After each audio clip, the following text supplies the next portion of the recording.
बातमी आपण पाहूयात। टीकेची झोड उठल्यानंतर आता वाघमारे अखेर माफी मागितलेली आहे। नवनाथ वाघमारे यांनी माफी मागितली। ओबीसी नेते नवनाथ वाघमारे यांनी मराठा मुलींबाबत आक्षेपार्ह विधान केलं होतं आणि या विधानानंतर मोठा वाद निर्माण झाला।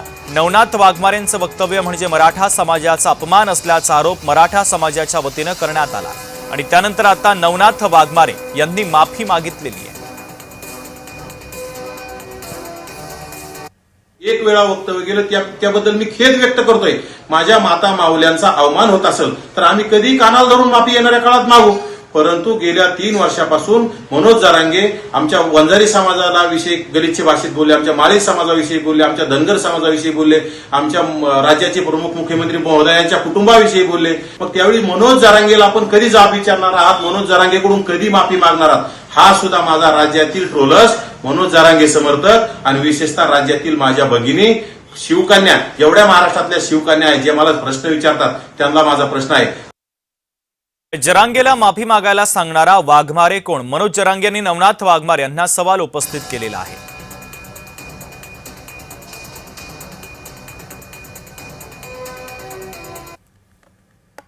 ते कोणी मी मोजितच नाही, हे असले यांना मोजित नाहीत आम्ही कोणाला असल्याला, जे लेखी बळीवर बोलतेत ना याला बघत नाहीत आम्ही असले, ज्याच्या मनगटात दम आहे ना त्याला बोलतो आम्ही, मासणाराला बोलत नाहीत आम्ही।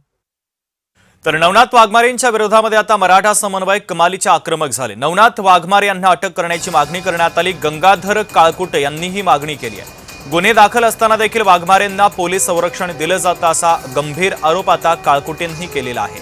तर वाघमारेंवर कारवाई न झाल्यास मराठा स्टाईलनं उत्तर देण्याचा इशारा आता गंगाधर काळकुटे यांनी दिला आहे।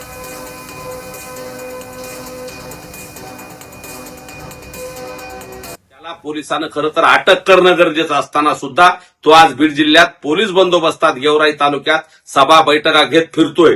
पोलीस प्रशासनानं त्याला त्वरित अटक केली पाहिजे होती, परंतु तसं न करता त्याचं उदात्तीकरण करणं चालू आहे आणि त्यामुळं त्याला मराठा आणि ओबीसी वाद लावायचा आहे का, बीड जिल्ह्यात महाराष्ट्रात त्याला दंगली घडवायच्यात का, आणि जर त्याचा हा प्रयत्न असेल तर तो प्रयत्न मराठे हाणून पाडतील। वेळ प्रसंगी नवन्या वाघमारेच्या तोंडात शिसा ओतलं जाईल किंवा त्याचं तोंड काळं करून त्याची गाढवावरून धिंड काढली जाईल आणि जर पोलीस त्याच्यावर कारवाई करणार नसतील तर त्याला मराठ्याच्या स्टाईलनं उत्तर दिलं जाईल, हा आमचा त्याला विचार आहे।